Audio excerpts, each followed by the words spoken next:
말씀 속에서 앞서 말했던 이 십계명에 대한 또 다 재언급, 또 그것에 대한 이렇게 해석, 그리고 실천적인 문제들, 뭐 이런 것을 다루었던 18장, 19장의 이야기를 이제 마무리하는 20장의 마지막 대목을 우리가 함께 읽습니다.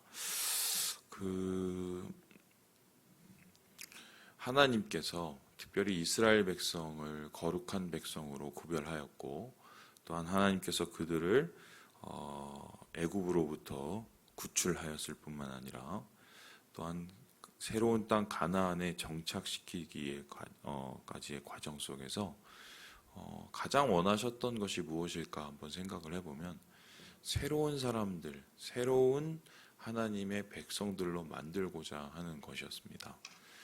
그런데 여러분 아시는 것처럼 이스라엘 백성은 뭐 새로운 백성, 그리고 다른 사람들에게 내놓을 만한, 자랑할 만한 그런 사람들이 아니었습니다. 그들은 노예였고 노예의 근성을 전혀 버리지 않는 어쩌면 죄된 백성이었습니다.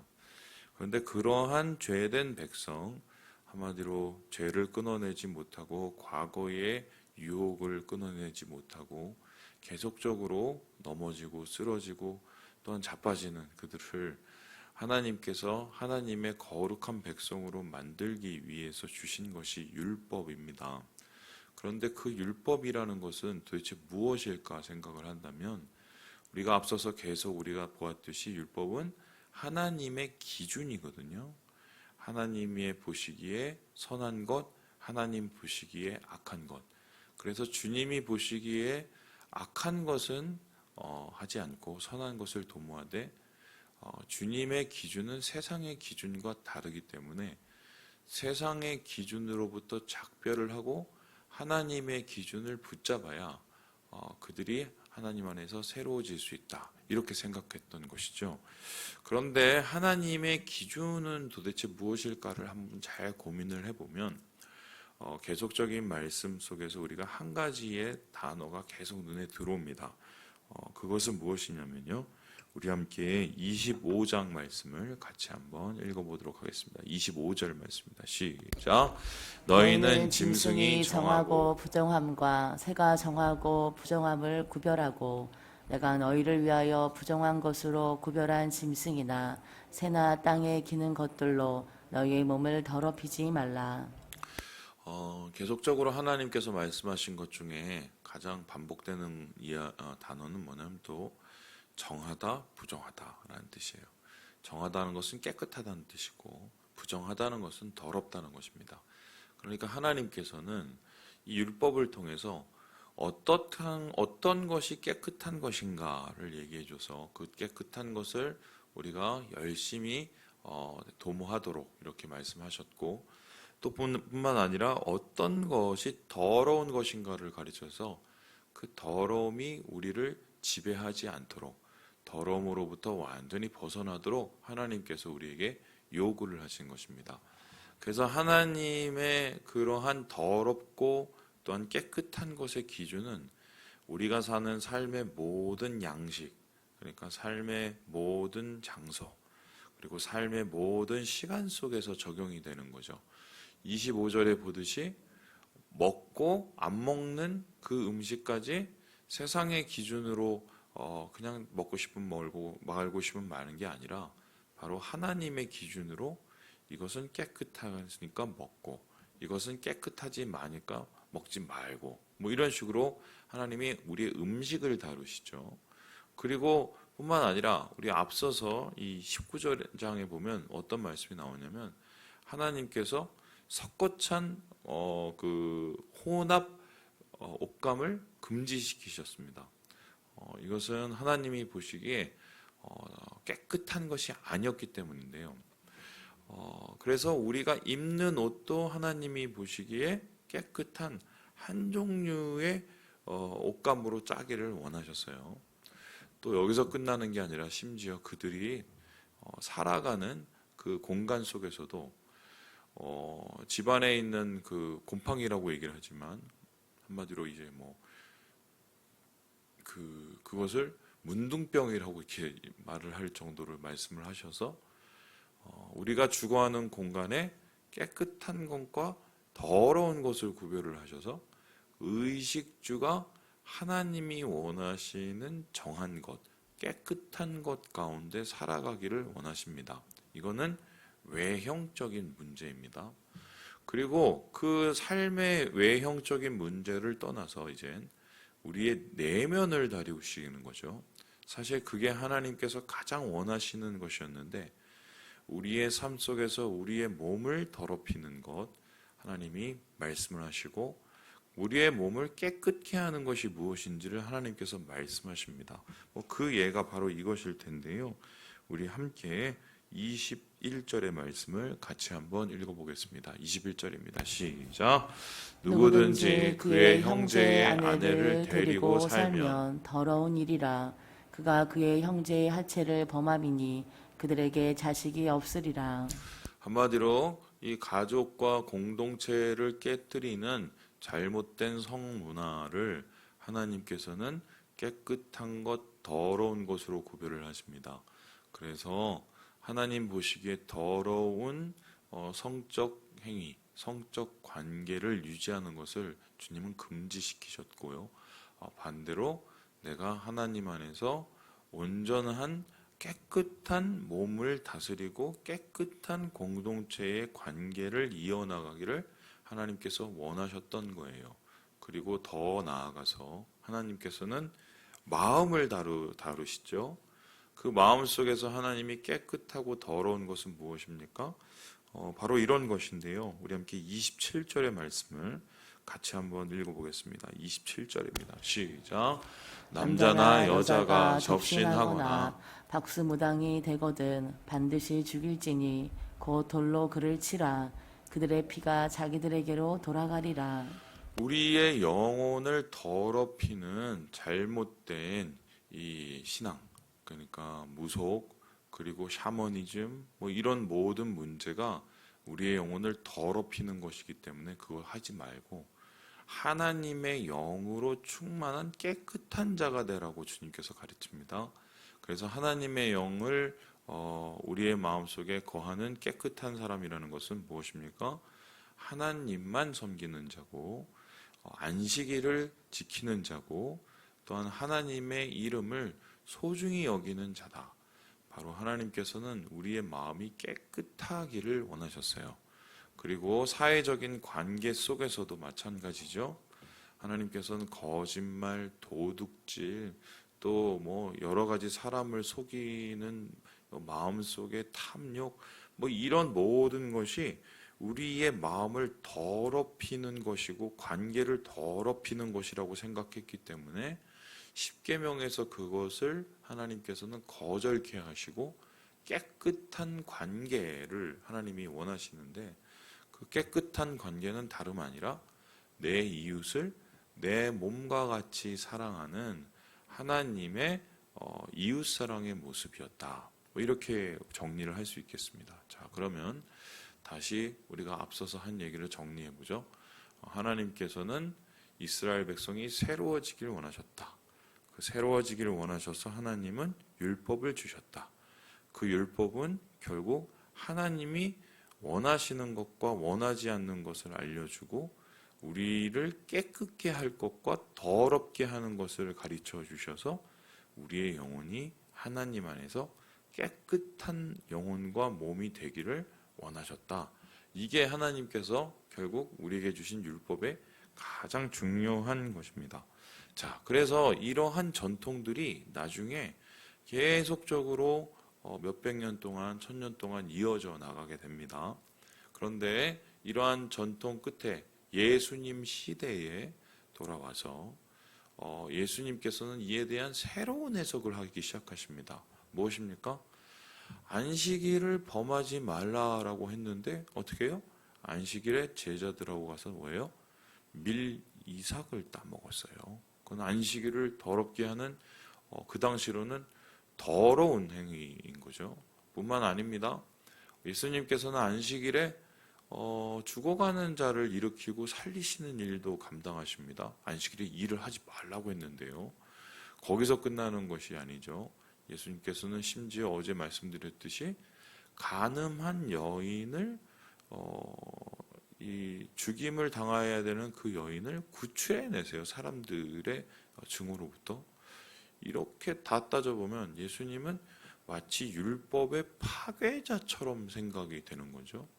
그런데 이에 대해서 예수님은 자기가 이렇게 하시는 행동을 어떻게 해석을 하셨습니까? 겉이 중요한 게 아니라 우리의 영혼이 중요하고 우리의 속이 중요한 거라고 얘기를 했어요. 그래서 진짜 더러운 것은 우리가 먹는 이 음식이 들어가는 이 외형적인 것이 아니라 우리의 속으로부터 나오는 말, 그리고 그 말이 나오게 하는 우리의 마음의 미움, 분노, 이런 게 우리를 더럽게 하는 것이기 때문에 무엇이 더 중요하고 무엇이 더 우리에게 필요한지를 예수님께서 가르치시게 되는 거죠. 그래서 이 예수님의 가르침은 이 율법에 대한 그 근본 정신의 완성이라고 할 수 있는데요. 말 그대로 마음이 깨끗해야 우리의 몸이 깨끗하고, 그 몸이 깨끗하고 마음이 깨끗해야 우리의 삶이 깨끗해진다는 것을 의미합니다. 그것이 주님이 원하시는, 하나님이 원하시는 율법의 가장 기본적인 정신이었어요. 자, 그렇다면은 오늘 우리가 읽은 이 십계명과 또한 율법에 대한 규례에 대한 이 총정리를 하면서 우리가 오늘날 새롭게 받아들일 수 있는, 우리의 삶에서 조명할 수 있는 율법에 대한 유익, 율법에 대한 새로운 해석은 무엇일까 한번 고민해 보게 되는 거죠. 저는 이 얘기를 하고 싶은데요. 첫 번째로는 무엇이 깨끗하고 무엇이 깨끗하지 않느냐를 구별하는 첫 번째 방법이 있어요. 뭐냐면 나 중심이냐 하나님 중심이냐예요. 나 중심이냐 하나님 중심이냐. 모든 일을 선택할 때, 모든 방법을 구해 나갈 때 나 중심의 방법이냐 하나님 중심의 방법이냐를 우리가 고민을 해야 되고요. 나 중심의 방법은 그것은 우리를 추악한 더러운 자아로 만들 수 있기 때문에 그것은 우리가 경계해야 될 것이요. 하나님 중심, 하나님이 원하시는 일을 이루는 그 하나님 중심의 삶은 우리의 영혼을 깨끗하게 하는 것이다. 이거를 우리가 처음에 인식을 해야 돼요. 그래서 여러분 삶을 살면서 도대체 어떤 것이 하나님의 뜻이지? 어떻게 살아야 되지? 이런 거를 이제 고민할 때 항상 그거에 먼저 돌이켜 보세요. 내가 이렇게 행동하는 이유가 나 때문에 이러는 건지 하나님 때문에 이러는 건지, 내 감정 때문에 그러는 건지 아니면 하나님이 원하시는 것 때문에 그러는 건지, 그거를 먼저 물어보면 겉으로는 굉장히 선하고 좋게 포장돼 보이는 것일지라도 그 내용과 그 중심이 잘못돼 있으면 곧 그것이 결국 하나님의 마음을 아프게 하고 우리의 영혼을 더럽게 한다는 것을 깨달아 알 수가 있는 것입니다. 두 번째로 우리가 이 더러운 것, 깨끗한 것을 구별하는 방법이 있어요. 이게 뭐냐면요. 나를 위한 것인지 이웃을 위한 것인지 공동체를 위한 것인지를 생각해 보면 됩니다. 그래서 다시 한번 말씀드리지만 나를 위한 것은 이기적인 자기중심적인 생각입니다. 이웃을 위하는 것은 하나님의 마음으로 하나님의 사랑을 실천하는 것이죠. 그리고 공동체를 중요시 여겨야 하는 것은 하나님이 사랑하시는 하나님의 사람들과 하나님의 영이 거하시는 주의 교회를 사랑하는 것입니다. 그런데 오늘날 많은 사람들은 모든 것의 기준이 나를 사랑하는 것, 나를 위한 것이 돼버렸어요. 특별히 이제 MZ세대로 넘어오면서 MZ세대의 장점은 제가 볼 땐 그런 것 같아요. 겪어봤더니 좀 선명해요. 어떤 소리냐면 좋고 싫고가 뚜렷합니다. 이 MZ 세대의 얘기를 해보면 나는 이거 좋아, 나는 이거 싫어. 그게 아주 뚜렷해요. 우리 세대만 해도 아직까지는 좋아해도 저 어르신들이 물어보고 뭐 어른이 물으면 좋아하는 척을 안 하고 그냥 이렇게 좀 기다리는 그런 맛이 있었는데 요즘에는 안 그렇습니다. 저 이거 좋아해요? 저 이거 안 해요? 저 이거 싫어요? 이게 굉장히 확실합니다. 그런데 뭐 선명하니까 선명하게 행동할 수 있겠죠. 근데 이제 MZ 세대의 또 가장 큰 문제점은 뭐냐면 나밖에 없어요. 제가 보면 지극히 개인주의적이에요. 그래서 이런 친구들이 과연 이웃을 내 몸같이 사랑하는 하나님의 마음을 받아들이고 또한 주님이 원하시는 교회의 역할을 받아들일 수 있을까 한번 고민을 해본다면 성령의 은혜가 아니고서는 정말 이 MZ세대가 예수를 만나고 예수 안에서 변화되는 것은 쉽지 않은 것 같아요. 그래서 주님 안에서 우리가 깨끗한 삶, 깨끗한 하나님이 원하시는 영성을 이루시기 위해서는 곧 나중심의 것을 버리고 하나님 원하시는 것, 그리고 교회 공동체를 위한 것, 그리고 이웃을 위한 것인 것을 다시 한번 깨달아야겠다. 뭐 이렇게 볼 수 있겠습니다. 그리고 마지막으로 제가 고민을 해봤는데 우리의 삶 속에서 하나님이 원하시는 깨끗한 것을 구별하는 그래서 그것을 행동하는 가장 이제 쉬운 방법이 뭘까 한번 또 생각을 해봤는데요. 그것입니다. 뭐냐면 저는 그 시간의 문제라고 생각해요. 우선순위. 내가 먼저인지 아니면은 주님이 먼저인지. 이게 앞서 얘기한 것과 좀 비슷할 수 있는데 조금 다른 게 하나님을 위한다고 얘기를 하고 공동체를 위한다고 얘기를 하면서도 자기의 생각이 먼저 앞서다가 그것을 놓치는 경우가 제 삶 속에서 참 많았어요. 그래서 하나님께서는 항상 주님의 말씀을 통해서 우리에게 모든 것을 결정할 때 그 얘기를 하시지 않습니까? 너희는 먼저 무엇을 구해요? 그의 나라와 그의 의의를 구하라. 우선순위가 있는 거죠. 우선순위가. 그래서 이것을 삶 속에 적용하면 이런 겁니다. 내가 해야 될 스케줄이 여러 가지가 있고 해야 될 일이 많지만 먼저 하나님 앞에 예배하는 게 우선이고 먼저 하나님 앞에 기도하고 모든 일을 행하는 게 그 다음이고 또한 먼저 하나님 안에서 묵상하고 하루를 시작하는 게 주님이 원하시는 하루의 삶을 살아가는 깨끗함을 유지하는 방법이 아닐까. 그래서 제가 세 가지겠어요. 하나님 중심, 이웃을 위한 것, 그리고 하나님 우선. 이것을 한번 생각을 해줘서 살아가신다면 오늘날의 율법에 대한 새로운 적용, 깨끗한 영성의 삶을 유지하는 것을 이루어가지 않을까. 뭐 이런 생각이 제가 어제 이 말씀 묵상함을 하면서 생겼습니다. 말씀을 마치려고 하는데요. 한 가지만 더 말씀드리면 말을 좀 조심하시고 행동을 좀 조심하세요. 잘 해오다가 말 한마디 때문에 모든 것을 망칠 수도 있습니다. 이게 세상적인 말이나 세상적인 또 행동은 우리의 영혼을 깎아 먹을 수 있어요. 한번 그것을 고민해 보시고 말 한마디 행동 하나에 주님 우선, 이웃 우선, 그리고 우리의 하나님을 중심이 되는 그런 선택을 하셔서 오늘 주님 안에서 은혜로운 삶을 살아가시는 우리 모든 형제 자매들 되시길 주님의 이름으로 축원합니다.